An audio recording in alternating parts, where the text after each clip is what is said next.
6th of April, 1909. A desolate, ice-cold void. Here, there is no earthly definition of day or night. There is no east or west. There is only endless ice and a geographical point that has birthed the most daring dreams and terrifying nightmares of humans for centuries: the geographic North Pole. Through the steam of breath freezing in the bitter cold, a group of men moves forward. Their bodies are breaking down from fatigue. Their skin is riddled with frostbite wounds. Leading the team is the American explorer Robert Edwin Peary. With him are his most trusted companion, Matthew Henson, and 4 Inuit hunters, Uta, Egigingwa, Siglu, and Ukwea. For more than 40 days, they have traversed a terrifying path. Finally, Peary measured the sun's position with his sextant instrument and announced that they had reached that imaginary point of the Earth's axis where all longitude lines meet. Peary planted the American flag on the chest of the ice. It seemed as if centuries of an inhuman struggle had come to an end. But when Peary returns to the civilized world preparing to announce the news of his victory, news comes like an explosion. His own countryman, Dr. Fred Cook, has claimed that he reached the North Pole almost a year earlier, on April 21, 1908, beating Peary. Thus begins the 20th century's biggest geographical debate. Who was first? The determined, somewhat arrogant, but highly organized Robert Peary? Or the friendly, but somewhat messy and controversial Dr. Frederick Cook? Or were both victims of error? Or were both the century's greatest frauds? Why did man bet his life, wealth, and everything to conquer this ice-cold void? How did a polar expedition that was an attempt to find trade routes turn into a terrifying war of national glory and personal ambition? And who were those pioneers who fought against the ice long before Peary or Cook to advance human footprints little by little toward the top of the world? We will try to find the answers to all these questions. In today's episode, the race to conquer the North Pole, or polar fever, actually began hundreds of years ago. Since the time of the ancient Greeks, the concept of a mysterious icy region in the north of the Earth was prevalent. The philosopher Pythias spoke of a land called Ultima Thule, which was the final boundary of the known world.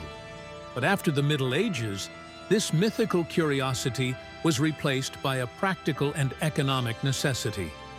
In the 15th and 16th centuries, European powers became desperate to establish direct trade routes with the vast markets of spices and silk in Asia. But the route going around Africa via the Cape of Good Hope was long and controlled by the Portuguese. Again, the route going west around America was occupied by the Spanish. So, British, Dutch, and French merchants began searching for an alternative route. Their idea was that there must be a short water route to reach Asia through the north of America or the north of Siberia, Russia. These two imaginary paths are known in history as the Northwest Passage and the Northeast Passage.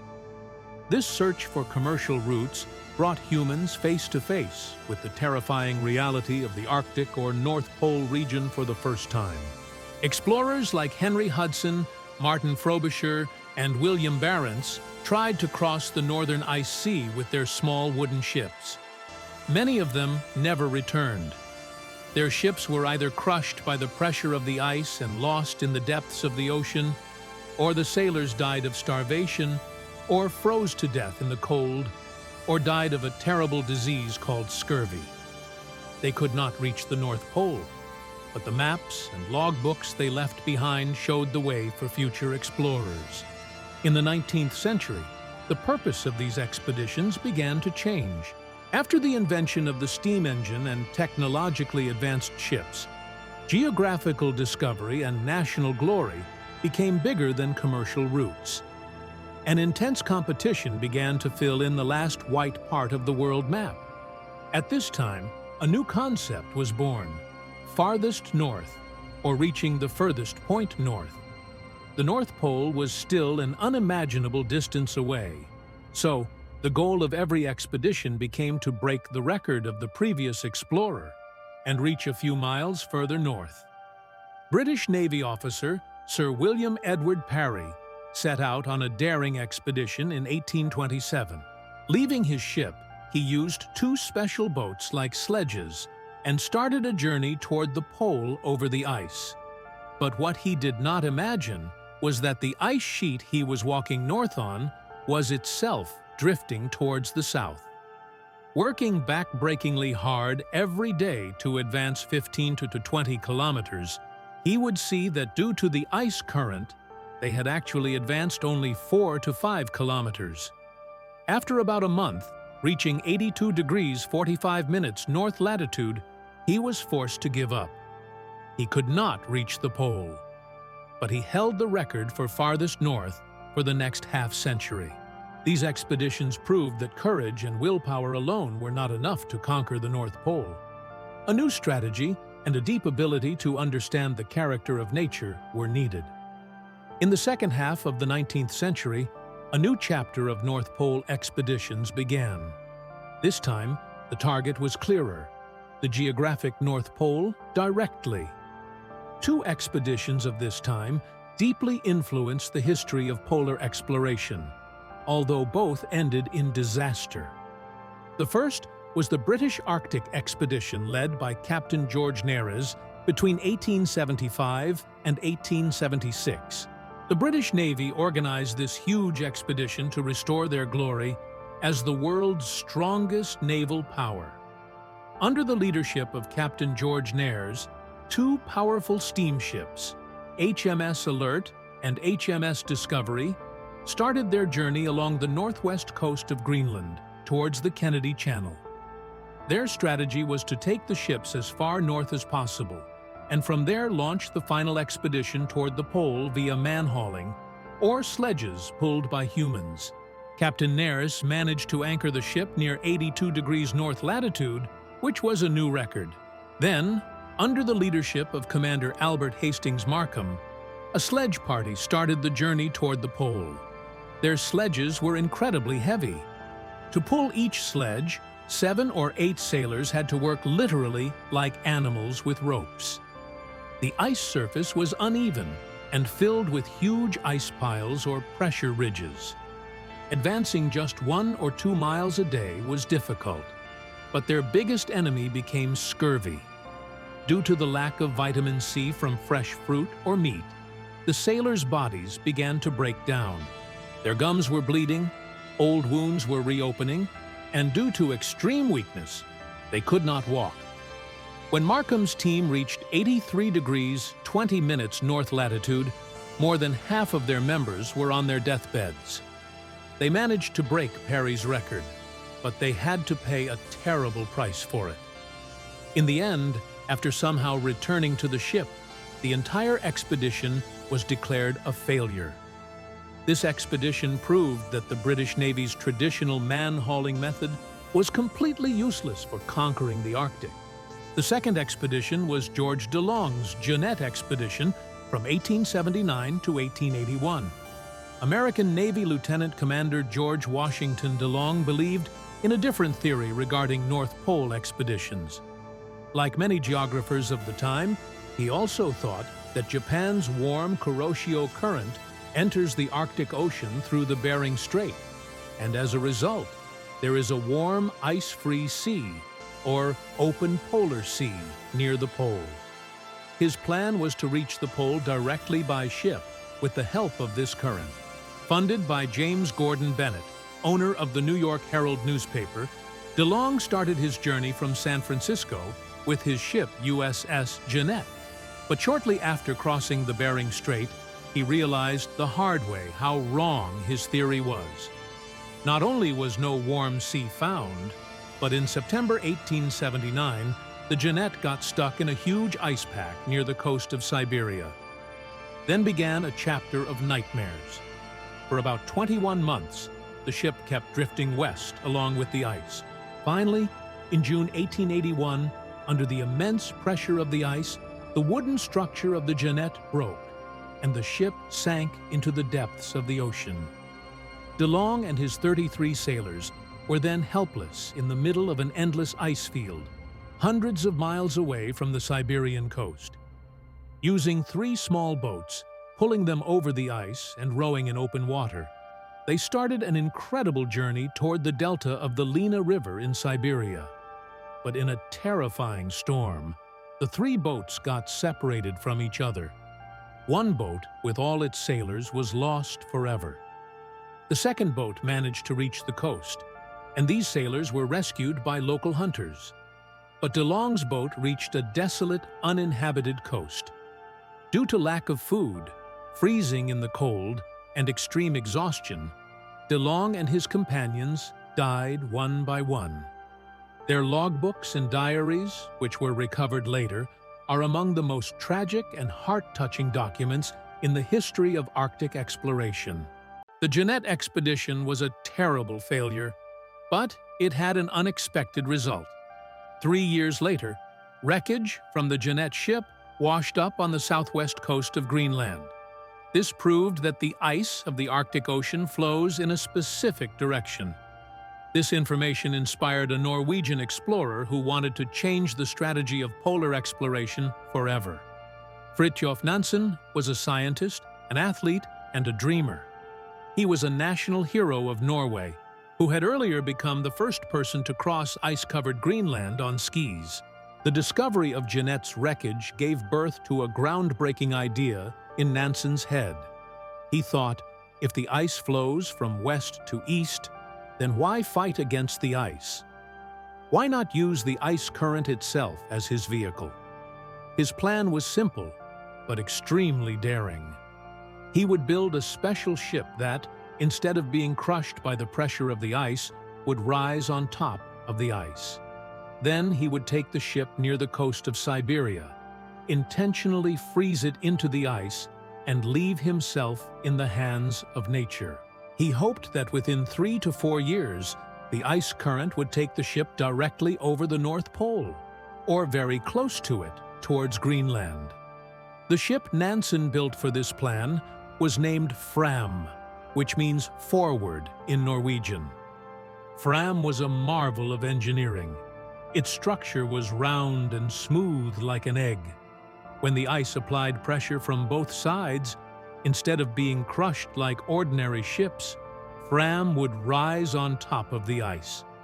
Its walls were 3-layered and thick, which could protect the sailors from the intense cold. In 1893, Nansen and his 12 companions started the journey with Fram. Near the New Siberian Islands, they froze the ship into the ice. Then began a long, slow, and psychologically exhausting wait. Fram kept drifting slowly along with the ice, sometimes north, sometimes west. There was a windmill on the ship that generated electricity, and they had a huge library to pass the time.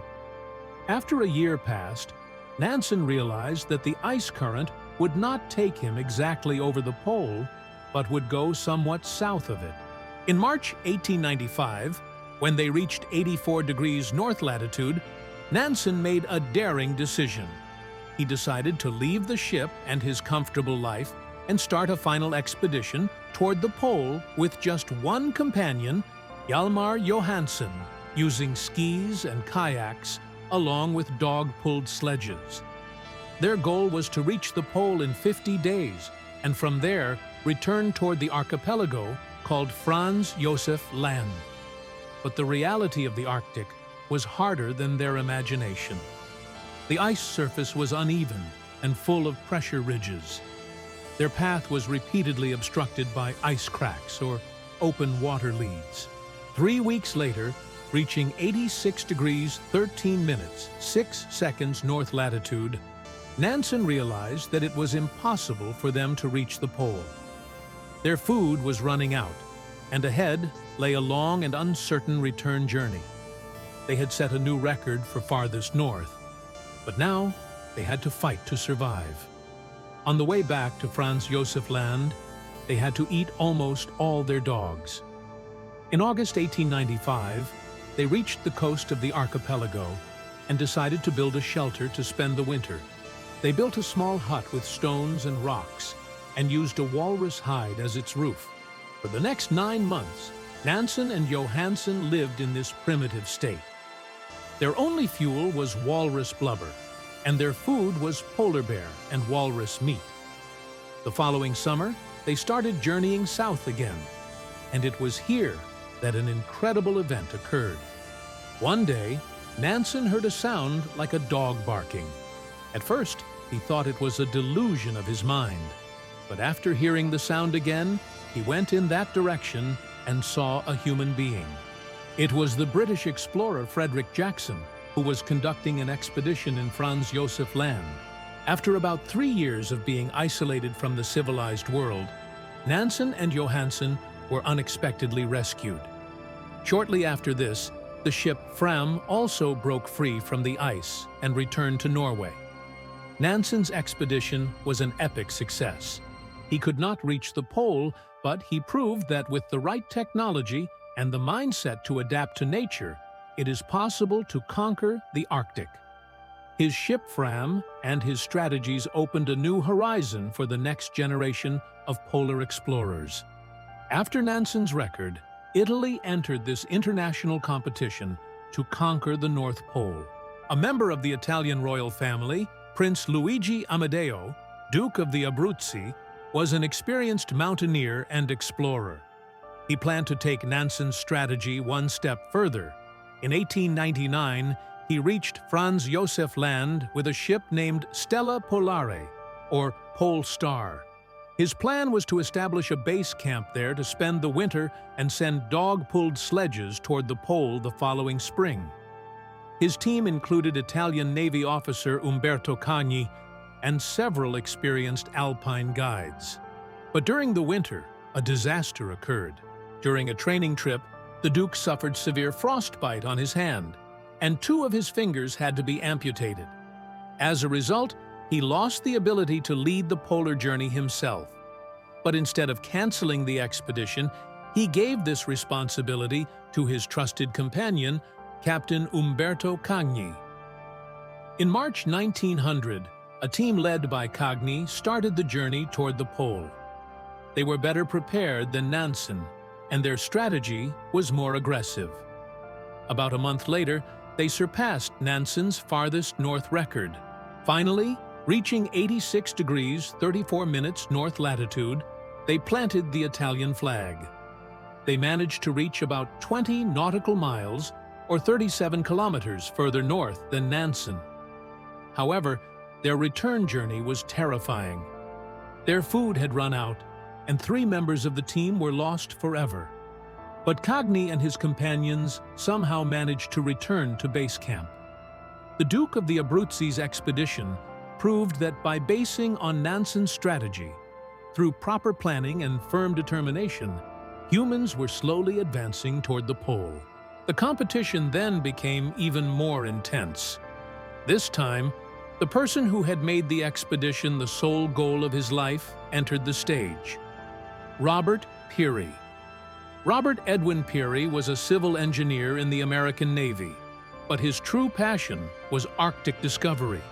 He was fiercely ambitious, stubborn, and a man skilled in the power of publicity. To him, conquering the North Pole was a dream that had occupied more than 2 decades of his life.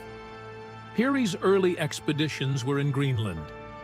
It was there that he realized 2 important things. First, European strategies were useless for surviving in the Arctic environment. The only key to survival was the knowledge and techniques of those who lived there successfully, the Inuit or Eskimos. Peary learned from the Inuit how to make clothes from animal skins, build igloos, and drive dog-pulled sledges. Second, he found an invaluable companion like Matthew Henson. Henson was an African-American explorer who had been with Peary since his first expedition. He mastered the Inuit language and their culture wonderfully and had no equal in sledge construction and repair. Peary himself admitted that it would not have been possible for him to conquer the pole without Henson. Based on these experiences, Peary developed a special method for conquering the pole known as the Peary system. One part of this was taking Inuit assistance. Peary did not just take male explorers on his expeditions, but took Inuit hunters and their entire families with him. The women would sew special clothes from animal skins, which were much more effective than any European clothing. Instead of man-hauling, he relied entirely on dog-pulled sledges. Additionally, along the route of the expedition, he would build stores of food and equipment, or caches, at various places beforehand. However, his most significant innovation was the support party system. His main expedition was divided into several small teams. Each team was led by an experienced explorer. They would all start the journey together. The first team would clear the path up to a certain distance, establish a cache, and then hand over their best dogs and extra supplies to the main team and return to base camp. Then the second team would clear the path a bit further and return. By having support parties return one after another, like this, the team that remained for the final polar journey would be the freshest, and their sledges would be the lightest, because they only had to carry supplies to reach the pole and return to the last cache. Using this system, in 1906, Peary broke the Duke of the Abruzzes record and reached 87 degrees 6 minutes north latitude. But due to a huge open water lead, he could not advance further and somehow returned almost starving. This failure made him even more determined. He began preparing for the last and final expedition of his life. While Peary was busy collecting funds and creating plans for his final expedition, his old rival appeared on the Arctic stage, Dr. Frederick Albert Cook. Cook was a physician who had worked as a doctor on one of Peary's Greenland expeditions. He had also participated in a Belgian expedition to Antarctica earlier, where his companion was the young Roald Amundsen. Cook's personality was the exact opposite of Peary's. Where Peary was authoritarian and unpopular with many, Cook was friendly and sympathetic. But some controversy was attached to his reputation.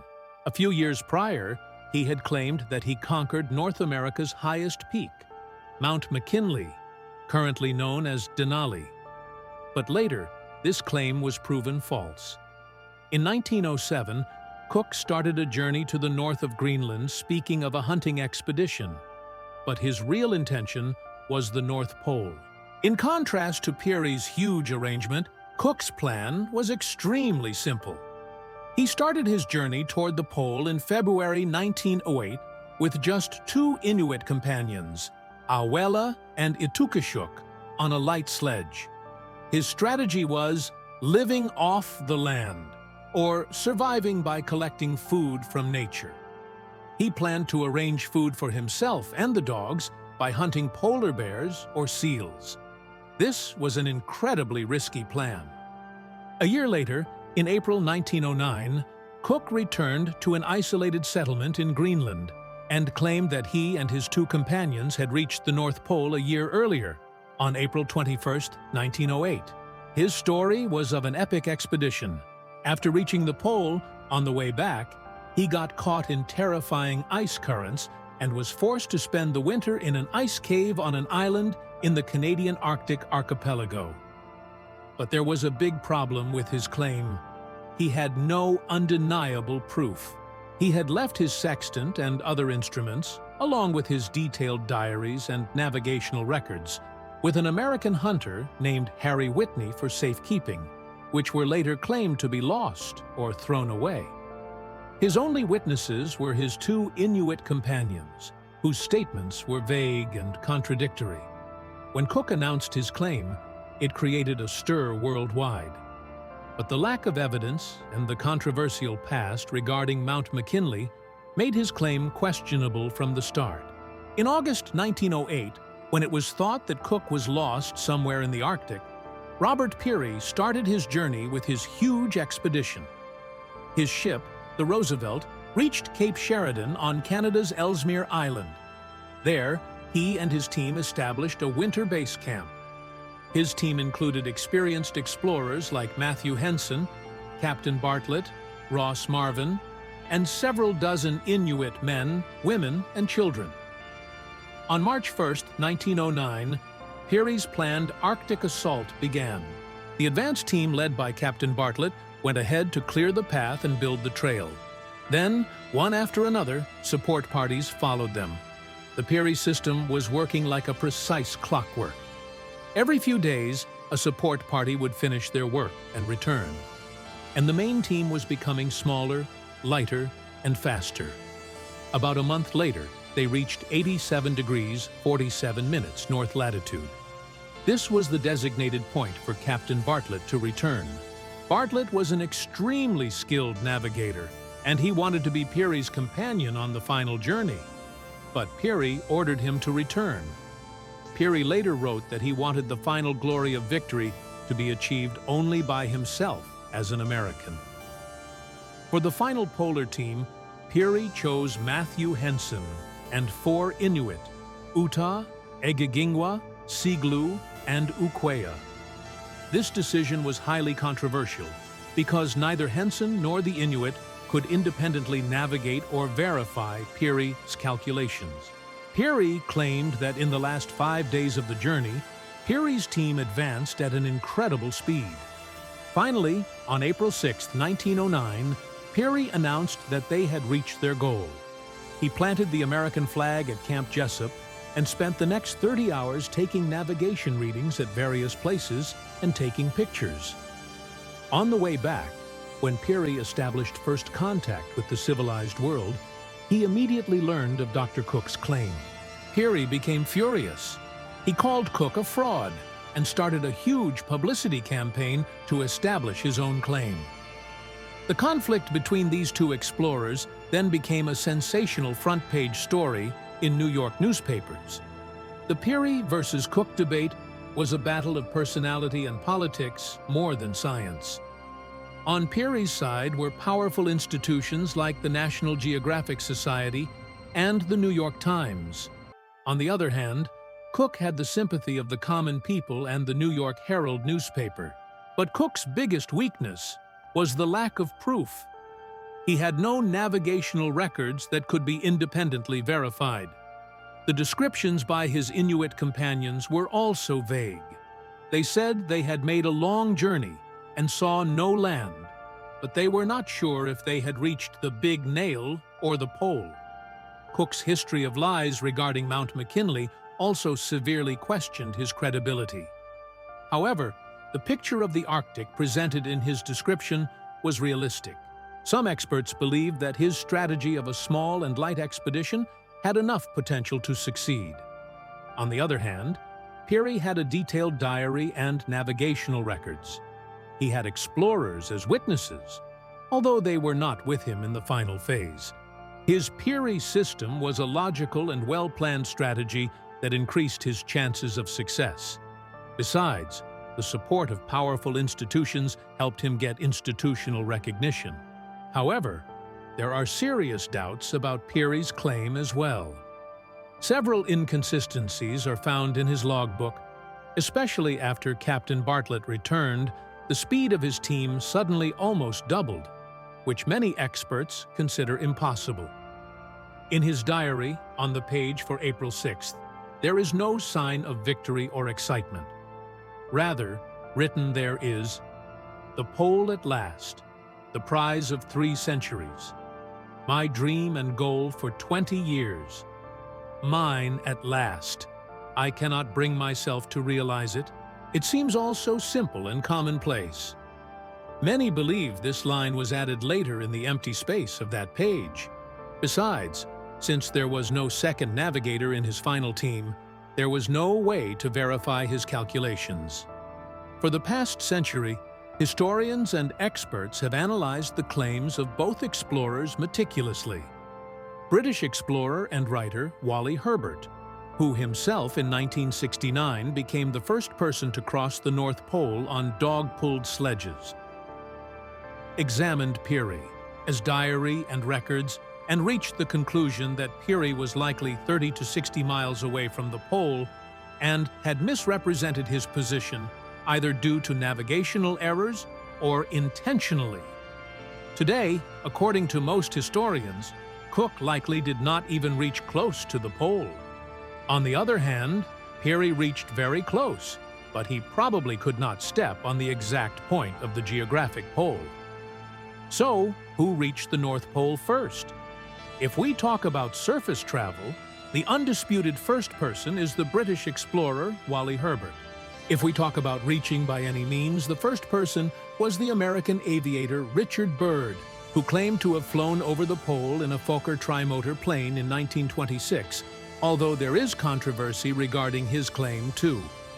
The first verifiable victory came just 3 days later, when Norwegian explorer Roald Amundsen, who had earlier conquered the South Pole, his American sponsor Lincoln Ellsworth, and Italian aviator Umberto Nobile flew over the pole from Svalbard to Alaska in an airship named Norge. And the first humans to land on the ice were a Soviet scientific team who landed there in an aircraft in 1937. The story of conquering the North Pole is not a story of a single individual's victory. It is an epic of the collective effort, sacrifice, and almost tragic deaths of many generations of explorers. It is a chapter where human insatiable curiosity and desire for fame faced the ruthless reality of nature.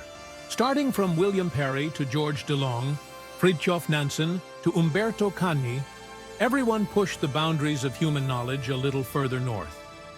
The controversial story of Robert Peary and Frederick Cook is the final and most dramatic expression of that era. From their story, it may seem that victory in history is often vague, and truth can sometimes be as slippery as ice. Whatever their personal ambitions and flaws, these hunters of the pole were the daring children of their age. They faced an unknown, terrifying, and hostile world and paved the way for future generations with their infinite courage.